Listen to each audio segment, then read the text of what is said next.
En este primer programa revelaremos los antecedentes históricos de la fundación de la colonia Alvear y la llegada de los primeros pobladores. También repasaremos lo que fue la primera administración que tuvo la colonia, la de Carlos de Chaporrús, y veremos una reseña biográfica de una de las primeras, si no la primera, familia de pioneros. Y sobre el final, comprobaremos que la historia está viva y determinando los hechos del presente. Desde el principio de la historia hasta la era moderna, las civilizaciones asentaron sus ciudades junto a los ríos.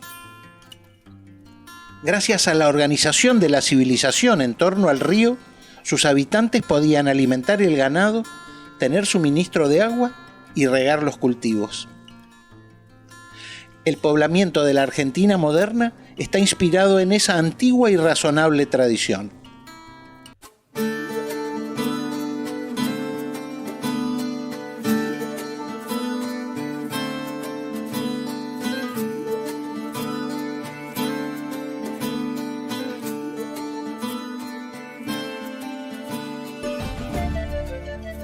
La creación y el desarrollo de lo que hoy es el departamento de General Alvear corresponde y se da en el marco del proceso de ocupación del sur mendocino. Sobre todo del oasis fluvial del sur mendocino que se forma a partir del río Diamante y del río Atuel. Este proceso de ocupación de estos territorios en el sur de la provincia de Mendoza se inicia después de la segunda mitad del siglo XIX, sobre todo, y hay un hito fundamental que fue a partir de la creación del departamento de San Rafael al lado del fortín de la Villa 25 de Mayo en el año 1865. Ahí se crea un gran departamento en el sur de Mendoza y se separa el departamento que abarcaba solamente San Carlos, también un departamento desarrollado a partir de un fortín. Estos fortines, ¿por qué estaban los fortines? ¿A qué se debían los fortines? Se debía a la avanzada de la frontera blanca, como diría María Estela Esbampa, de la frontera blanca, o sea, la avanzada española y criolla sobre las poblaciones indígenas que ocupaban todo el sur del país.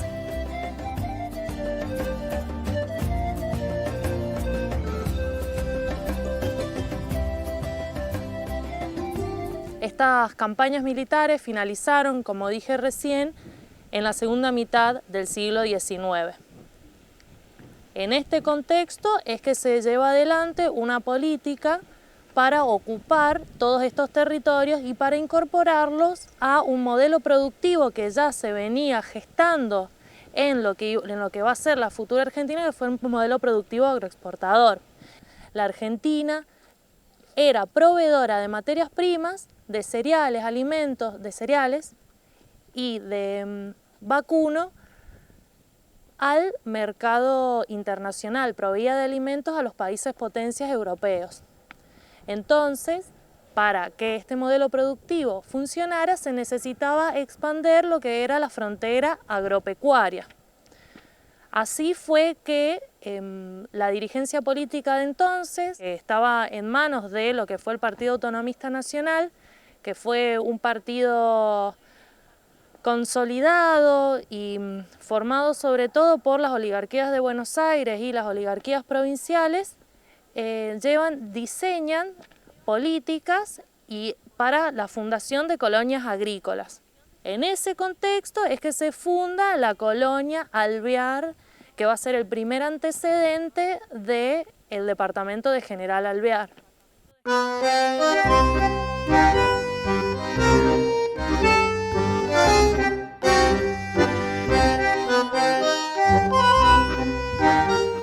Estas tierras pertenecieron a varias personas. En un principio pertenecían a un cacique, el cacique Goico, que se lo vende a un criollo. Este criollo, que era Báez, se lo vende a otras personas y así va transcurriendo la venta y la propiedad de estas tierras hasta llegar a Diego de Alvear. Que Diego de Alvear, la familia, cumplió un rol fundamental en lo que va a ser la creación de General Alvear. Era una familia de clase acomodada de Buenos Aires, con influencias políticas, Eran grandes terratenientes, hacia finales del siglo XIX tenían muchas propiedades en el sur de Santa Fe y en diferentes zonas de la llanura pampeana, y adquiere Diego de Alvear lo que va a adquirir 1.300.000 hectáreas en todo lo que es el sur de Mendoza.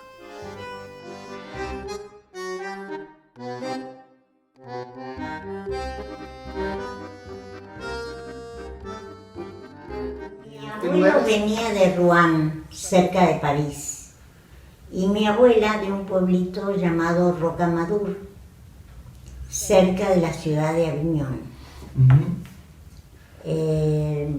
El abuelo era un ingeniero francés que tendría que haber revalidado su título para poder haber trabajado en la Argentina, pero no lo hizo porque debía renunciar a su patria y hacerse ciudadano argentino. Ahí en Buenos Aires se conocen mis abuelos y se casan en 1890. Él hacía poco que estaban casados, recibe una propuesta laboral y con mucha alegría se lo cuenta a mi abuela, porque eso permitió que se casaran, hicieran planes para venirse a vivir a un lugar cerca de un río donde se iba a formar una próspera colonia. El que se lo propuso fue el ingeniero Carlos Chapeaurouge, y justamente con él fue con el que vino mi abuelo y para el cual trabajó como dibujante y calculista.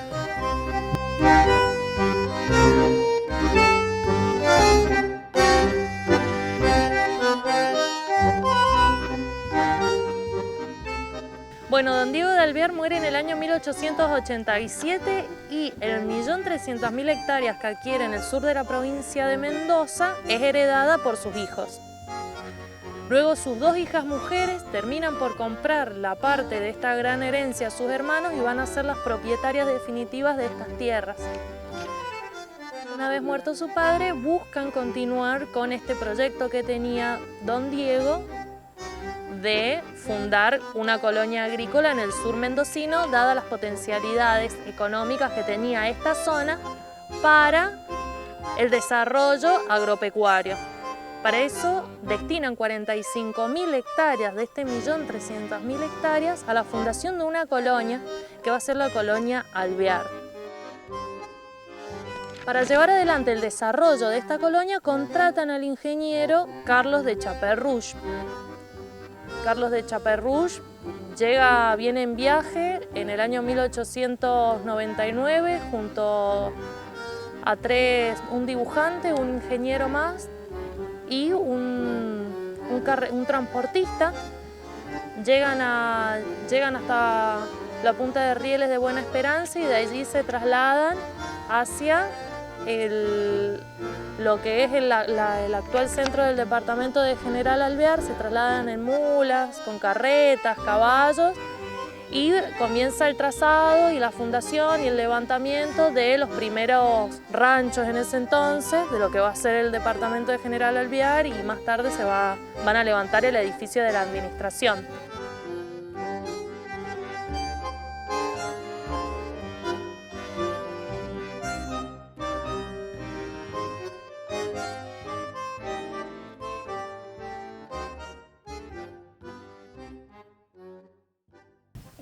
Bueno, como toda gente entusiasmada en hacer un proyecto, mi abuelo le mandaba, primero la separación fue muy triste porque él se vino con todos los hombres y las mujeres quedaron en Buenos Aires.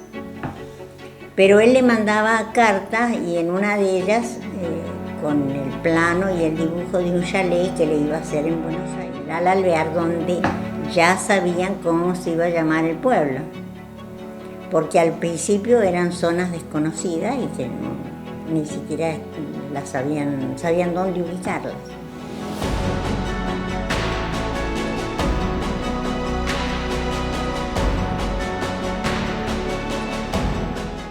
Mi abuela llega con un ferrocarril que viene hasta Villa Mercedes. Y desde Villa Mercedes hasta acá tardaron 50 días haciendo la travesía, dirigidos por unas mulas chúcaras y alimentándose de los animales que encontraban en la vera del camino, que eran algunos salvajes. El confort ya se sabe que era desastroso. Pero después de esa travesía de los 50 días, que llegaron acá a la costa del Atuel, vieron que ese hermoso chalet no era más que un rancho con horcones y con techos de chilcas, porque no había otro elemento como para poder hacer su vivienda.